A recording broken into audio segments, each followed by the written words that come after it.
Alright, well, welcome to my second ship interior that I want to show everyone.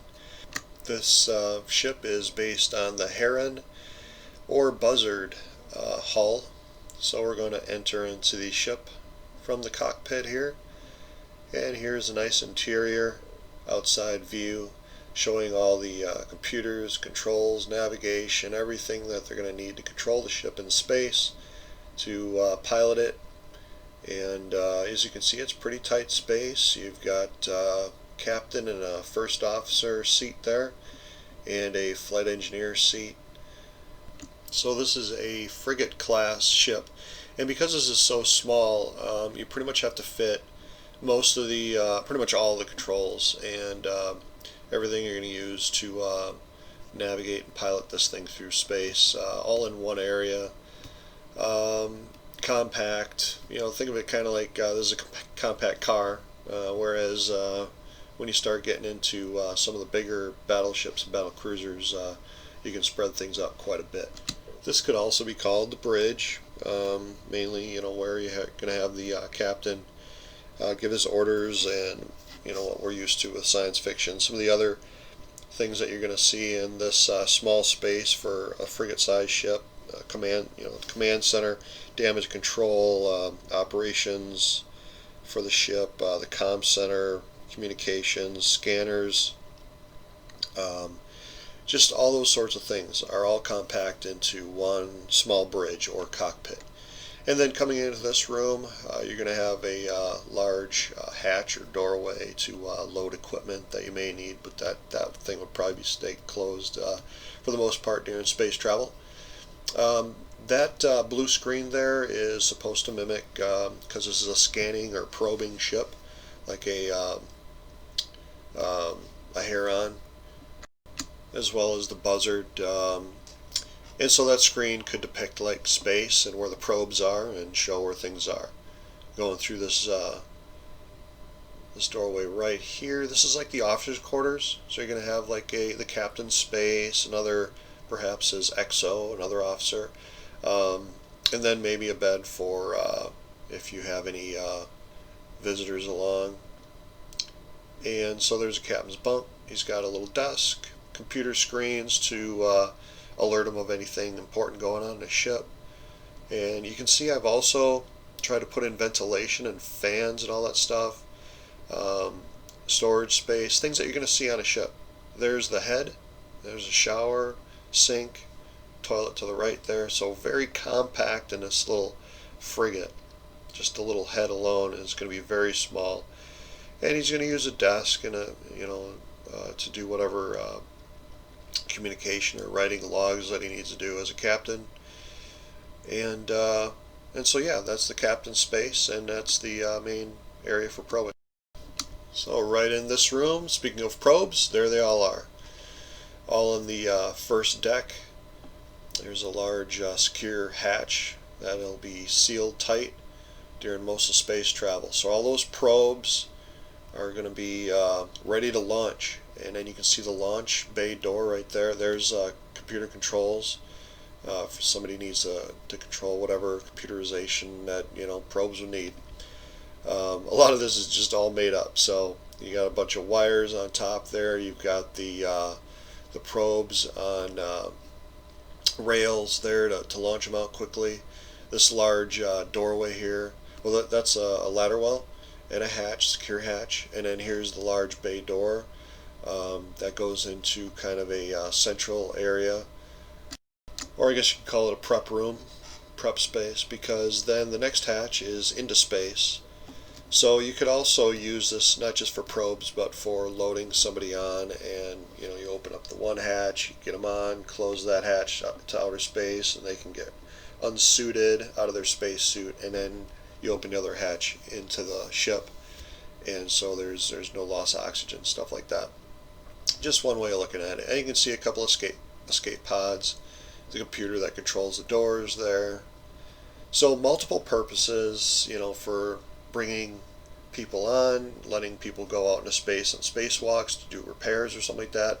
Droids, letting them do that. The probes, being able to launch them. You've got some big lockers there for parts and whatever And in ventilation, there's also some hatches there for going a bit deeper into the ship. For example, here's a ladder well. We're going to go down into the second deck.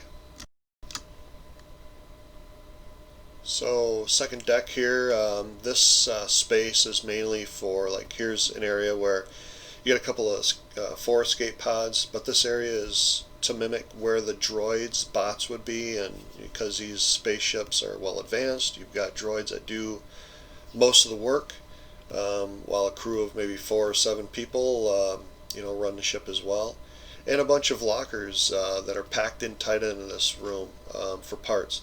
That whole thing there, that's for the cloaking device for a Buzzard, as well as act as shielding, and you got the computerization for monitoring and upkeeping that whole system.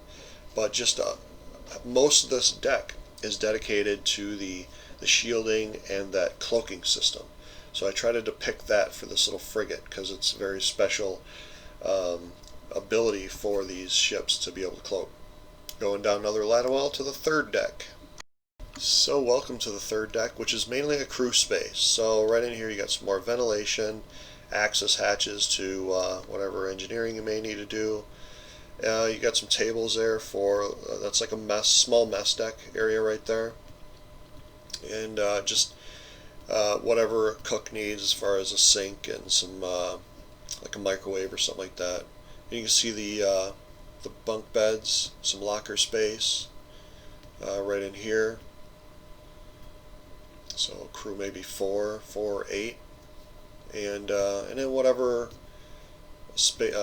items that for a small frigate for a cook to make meals for the crew, very small crew. Here's the other head on this ship. 2 more escape pods tucked neatly in there. Toilet, shower, and then there's a sink right there. So really tight, compact space here. Not a whole lot of room to put stuff, but you have what you need. There's going back up to the second deck through that hatch there. And now we'll be going to the fourth deck, the lowest deck in the ship.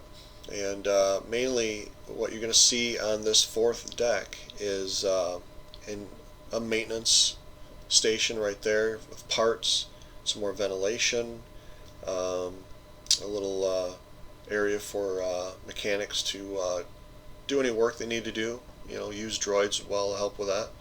It's also a small medical area right there. You can see that, and some storage space, and then here's the main area where you're going to have all of your tanks for water, oxygen.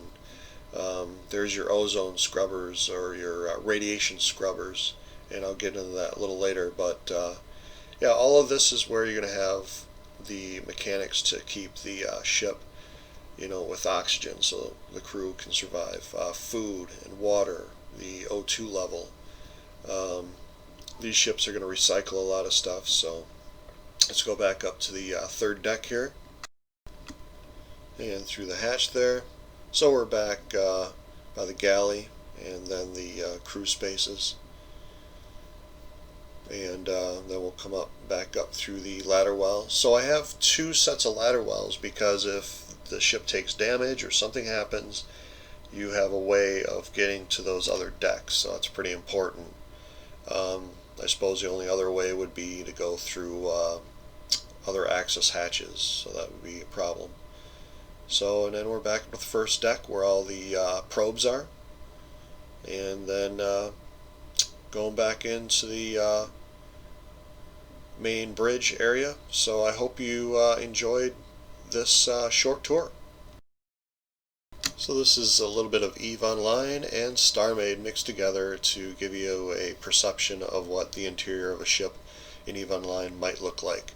Hope you enjoyed it, and join me for the next time I do a ship interior. I'm hoping to do a destroyer. And stick around on the video, and I'll explain a whole bunch of more stuff that us EVE geeks might be interested in. So thanks again for joining me, and have a good EVE day. Alright, for those who hung around to watch the video some more, thank you so much.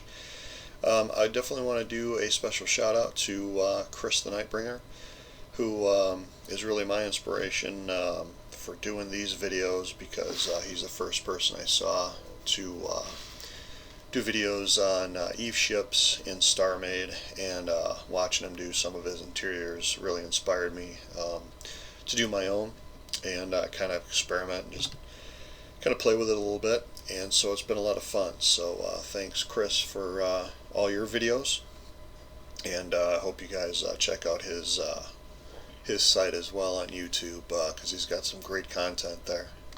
All of these ships that are in these videos are also made by him, and then I just gutted the interiors and made my own. So Criss Nightbringer is quite a skilled guy when it comes to Starmade and taking EVE ships and put them in Starmade and making them look good.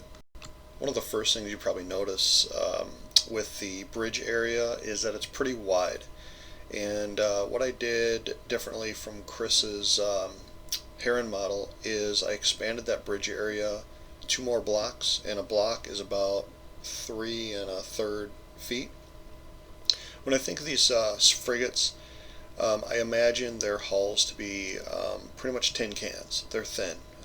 They don't have a whole lot of armor, especially given that these are shield ships. So having full blocks for the hull just doesn't really make sense. So what I did is I expanded it out 2 blocks, and basically I imagine the hull is going to be maybe a foot thick at most, and so that gives at least 12 feet of space, interior space, to put the computerization and all the gadgets that they need inside the bridge, as well as some crew maneuvering space. So that's why this is pretty wide, much wider than the EVE Online ship model would be. But that's just to, again, kind of the differences between the EVE Online models and the Starmade models. So it'll allow me to kind of create a better interior with the blocks that we have, so to speak. You'll notice the same thing was done in the central part of the ship, where you have 4 decks. I did the same thing there, where I widened that central area so that I could fit more interior space in there, with the understanding that the EVE Online ship hull is going to be so thin, maybe a foot, so you're still going to have plenty of interior space left there, whereas in the Starmade model we still have that same amount of interior space as the EVE Online ship, but in this case either side has 2-3 foot thick blocks on either side. So that's basically again, me just trying to be able to use as much interior space as I think would be allowed in the actual EVE Online ship. I remember throughout the years playing EVE Online, there was always discussion on the forums about whether ships, especially frigates, even had crews. And my thought has always been that every ship has some sort of a crew, whether it be 1 crew member or dozens or hundreds. I think a frigate, even with all the technology that they would have in EVE Online's time, there's still going to be a need for a human being to use common sense and judgment to make decisions, especially when it comes to treacherous space flight. And most importantly, these are not just merchant ships. These are combat vessels. And every combat vessel is going to need more crew to do the challenging tasks when it comes to actual general quarters or battle stations. That's just the nature of what we understand with combat vehicles as compared to just general recreation or merchant vehicles. You need more crew. With EVE Online, obviously it's a little different with the player-made ships, because they're controlled by a capsuleer, which is all well and good, but the discussion on the forums is, do even capsuleer ships have crew? And I would say in many cases yes, because again, you still need some crew to take care of things when things go horribly wrong, and robots can only do so much. So It's all judgment. I mean, there's this is all make believe anyway, so you can certainly make whatever judgment you want on that. But with these ship models that these interiors that I'm making, I'm basing it on the understanding that these ships definitely have crew, and I try to use my own judgment for the amount of crew that a ship is actually going to have for the purpose of the ship, the size of the ship, and whatnot. So let me know what you think. How many crew members would be on these ships, if any, in the comment section of the video. So in designing the interior of this ship, there was a lot of challenges, and it took me a while to really think about how I wanted to put it all together. This little space here with the blue screen worked out because it was kind of that in-between area of the central part of the ship with the 4 decks, the bridge, and then the little space behind us there where I eventually put the captain's or officer spaces. So this kind of worked out. The originally made model of the ship had that hatch above. I didn't change that. I figured it just would look good enough for a kind of a cargo bay hatch to bring equipment in and out of. And then the blue screen, I tried to design that to show that this Buzzard frigate was a specialty ship for using probes, scanning out, using a blue screen to kind of scan things out in space. So I think it worked out fairly well. I'm definitely limited with Starmade tools, and I'm still very new at using it. Watching Criss the Nightbringer make interiors and all kinds of stuff in Starmade. I wish I was that good, but I'm getting there slowly but surely. So it's really interesting. So anyway, that blue screen room there is just kind of a central area, and brings the whole ship together, and kind of pinpoints to the use of the probes, and how it's a specialty covert ops probing ship. So we're inside the officers' quarters again, and the thought process in designing this small space here as the officers' quarters, captain's cabin, kind of a VIP space, a little bit of storage area there, and then that small head with the desk, the computers. That was all, having been in the Navy and seeing the interior of several ships, especially like submarines, and how you really had to pack in a lot of stuff and a lot of roles into small space. And then having been on an aircraft carrier, we just had this massive amount of space, but there was still, a lot of stuff to be put in there too. So it can be just as cramped inside of a carrier. But the point is that on any ship, whether it be a frigate or battleship, you're going to be constrained with space. You're going to need to think about where to put things. It kind of has to make sense. So with a small frigate, this small area just worked perfect in the sense of having an area just for the crew or the officers.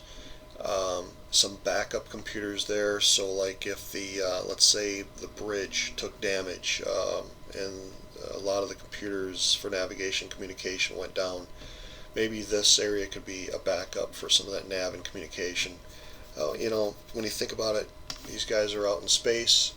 They could be light years away from any other contact, any other humans.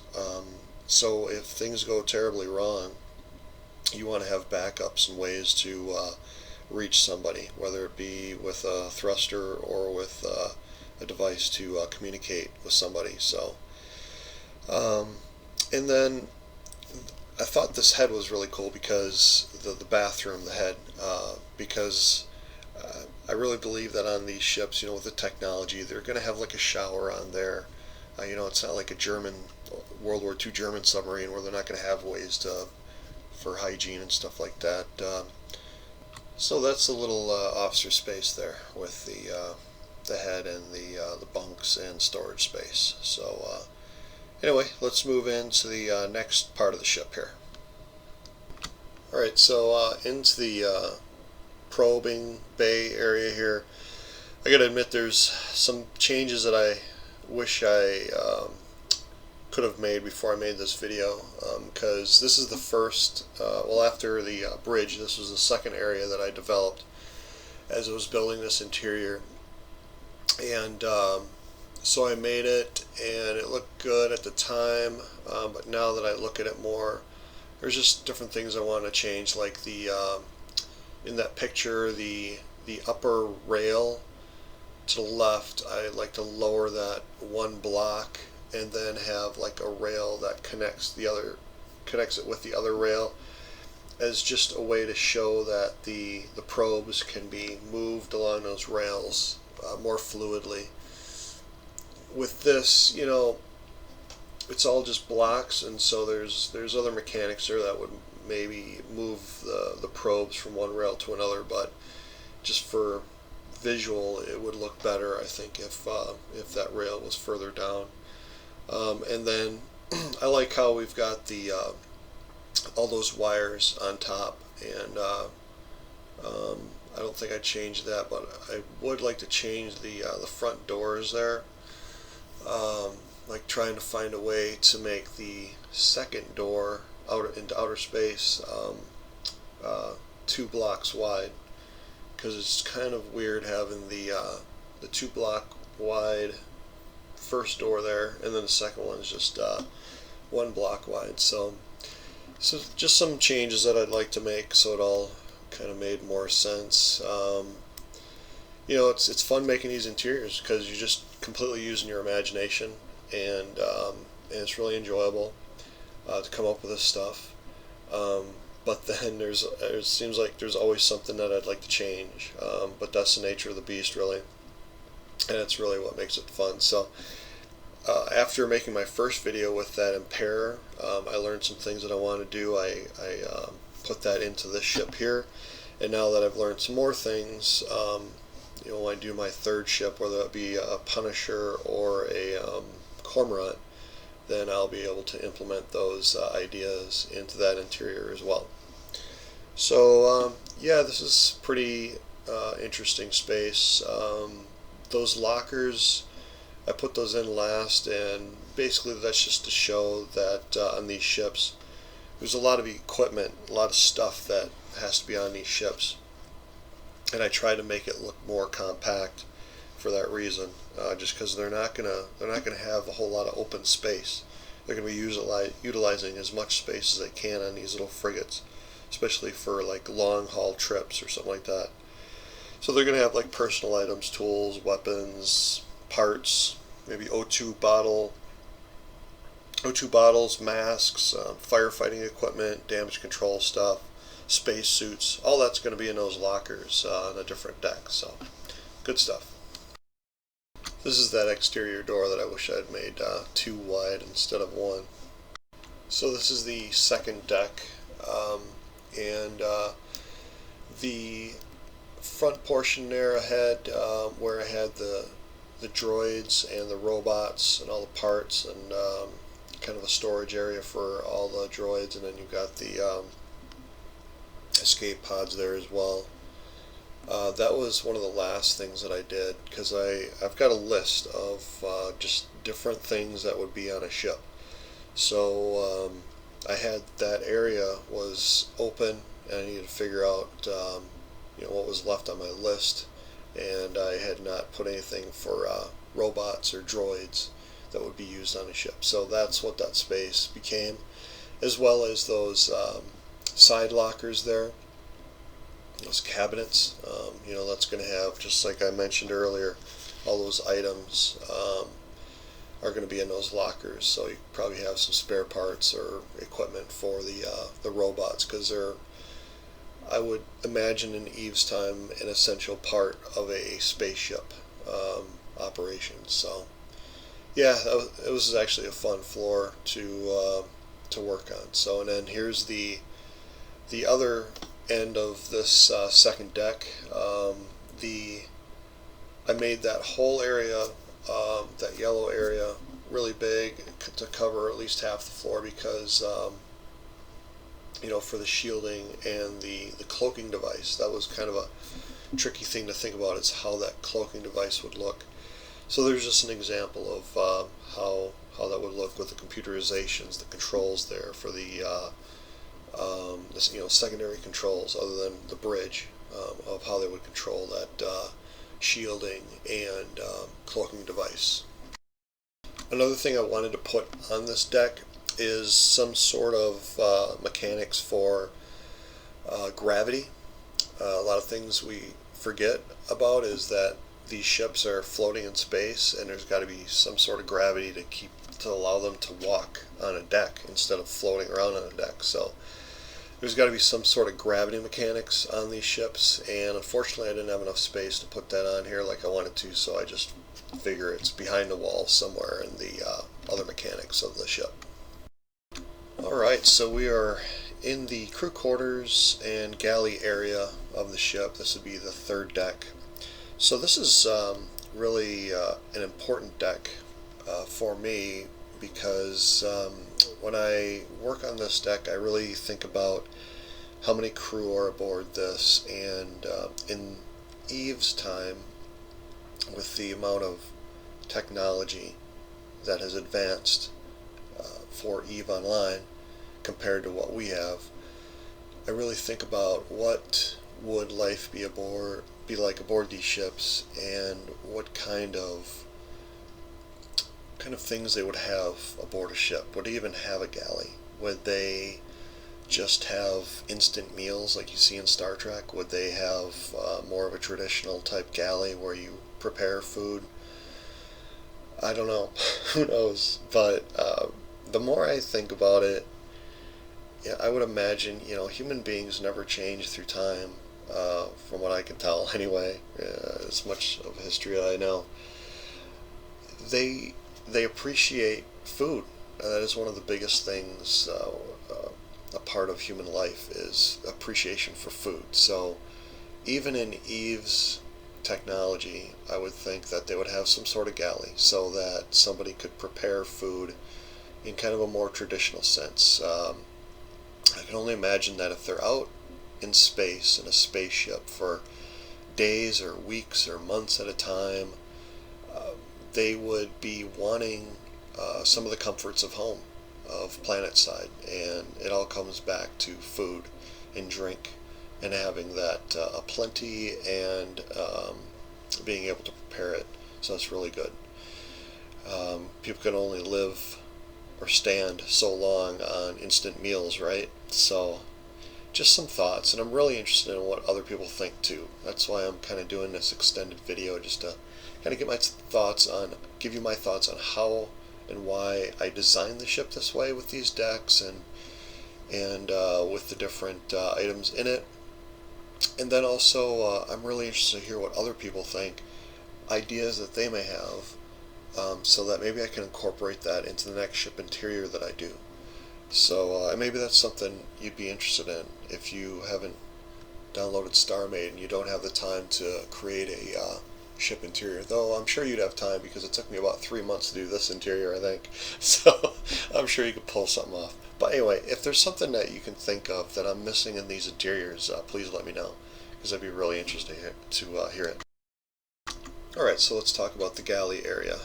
So for the most part, having some space, a table, counter for prepping food, also some refrigeration space there by the blue light, some ventilation fans, a sink, stove type apparatus for them to heat food, and then that black thing is kind of like a microwave type device. Maybe they use like a 3D printer of some kind in EVE technology, where they can just instantly take different materials and create food, if they want to do that. So they have the ability to do maybe that type of cooking, or they have the ability to make more traditional dishes, where he's chopping up vegetables and heating up meat or something like that, and putting together a dish, something special for the crew.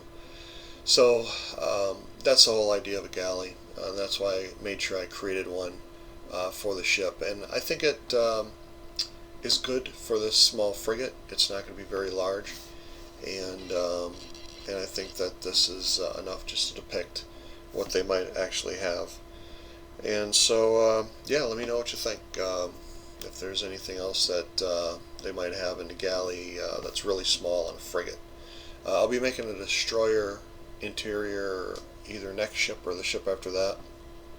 And the galley will be much larger. And so then you'll be able to see some more things with that. The Impairor frigate that I did before this, I actually had a galley that was a lot bigger than this. It wasn't really big, but you were able to see some more items in that. So I really liked that galley. That was pretty neat. So anyway, let's turn around to the crew berthing area where we're gonna have bunks. And I figure a galley like this is gonna serve maybe 4 to 7 people at most. So. Alright, so we spin around on the same floor and we're looking at there's about 4 bunks for the crew. Perhaps they can have 4 more bunks on the floor there. And then to the left are lockers. Well, they could be lockers for the crew storage. Maybe they're cold storage for the galley. Also, maybe that's space for some laundry. You know, crews got to be able to do laundry if they're out in space for a long period of time. Have to clean your clothes. So there's just different things that might be in those lockers as well on the crew deck. And then further forward, you have that second head, which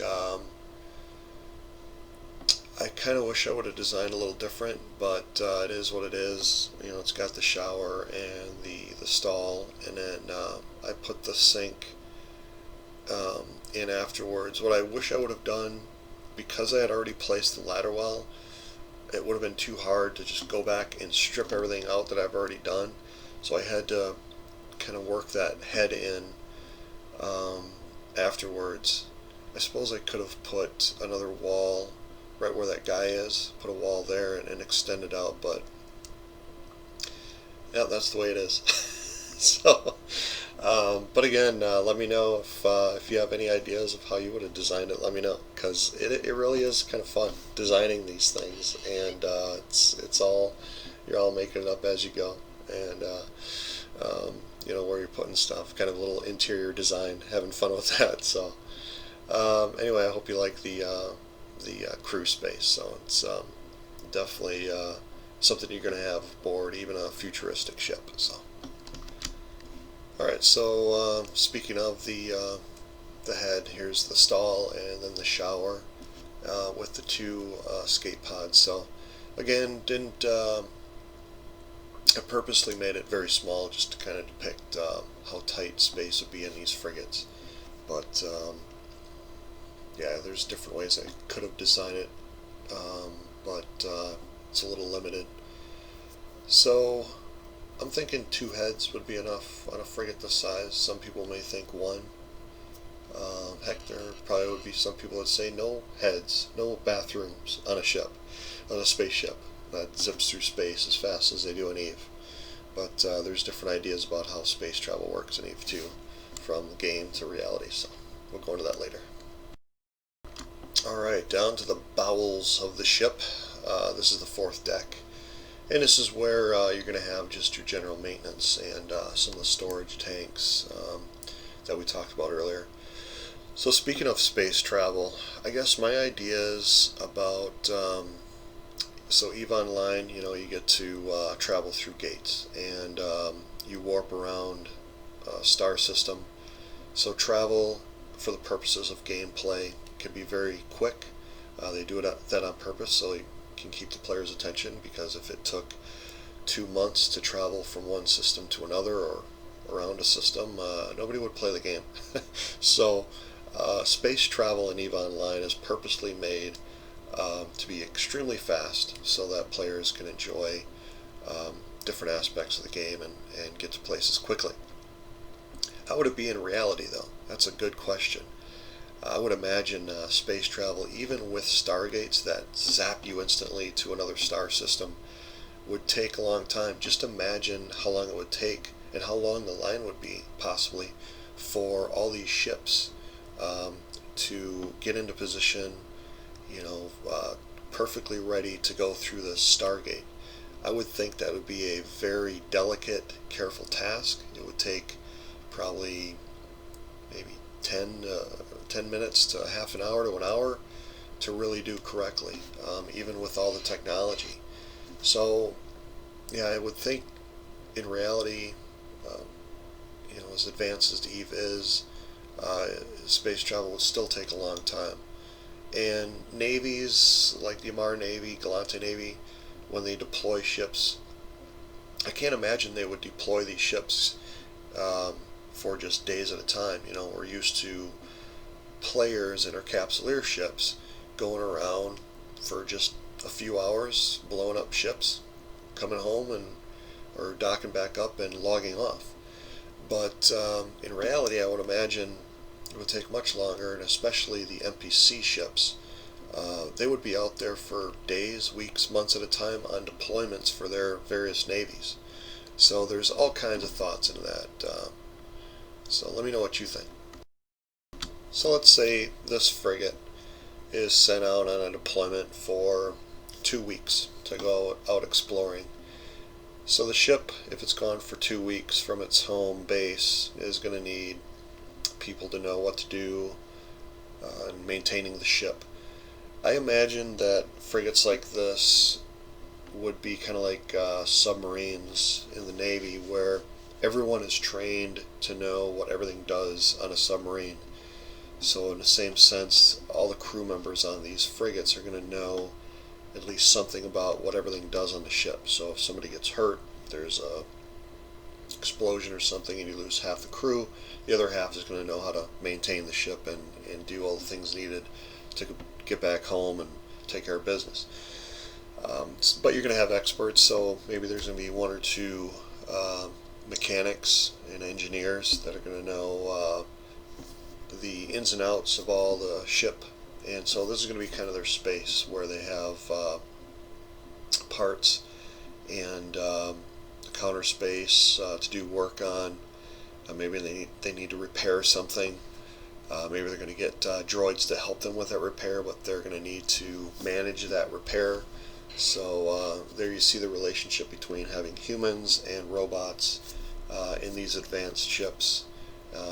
Still, a needed process of having humans interacting to do everything needed to be done. So believe me, I'm a big fan of like the whole capsuleer idea, but I reject the idea that these ships would have no crew whatsoever. That just one capsuleer would control all robots, and everything would be hunky-dory as these ships do big space battles, take damage and everything, and they can get home and repair up. That's all well and good for a game, but I think what I'm trying to do is mimic how would it be in kind of reality terms. And so that's why I kind of make these interiors the way I do, and why I'm talking about this, kind of trying to rationalize, and how would this be in a reality setting of EVE Online. So maybe some of the things I'm saying sounds ridiculous, but if you have other ideas, please let me know, because I'm really interested to discuss this, and maybe some of your thoughts can help me with a future interior as we just kind of explore what the interiors of these ships might look like. So I'm really interested in hearing other people's thoughts on this once again. Alright, so let's move forward, and the reason I've got all these colored boxes and blocks there is, as we talked about, they're supposed to be storage tanks, and on these ships, no matter what size they are, there's going to have to be some sort of mechanism to maintain oxygen levels and atmosphere so that people can survive through space. Some sense of gravity so that they're not floating around these different spaces. And then also to the right there, those red boxes, I call those radiation scrubbers, and basically those are just to protect the crew from the harmful environment of space. When I think about space, reading about how astronauts If they're in space for prolonged periods, they can get different increased chance of cancer and just different things that affect their body. So I would imagine by the time of EVE and how advanced they are, that they would have developed something to protect humans more. So that's essentially what those red blocks are, is something to cleanse the ship and keep it safe, as well as the shielding and all that stuff. And then the blue ones are water and O2 and just some storage or mixing of the two, whatever works to keep water for the crew and oxygen levels. The green was supposed to be for like food storage, so that's a possibility. And then just the pipes to run it through the ship or up to the galley area. So yeah, and then ventilation. So a very critical part of the ship. I would have liked to have made it like a backup, but there's only so much you can do with this space. So well, that pretty much wraps it up. That's all I wanted to talk about. I just wanted to share my thoughts on how these interiors are made, my thoughts behind them. So in the comments section, please let me know what you think, and then let me know your thoughts if you have any other ideas. I'd be really interested to hear them. So I'll see you in the next ship interior. Thanks for watching.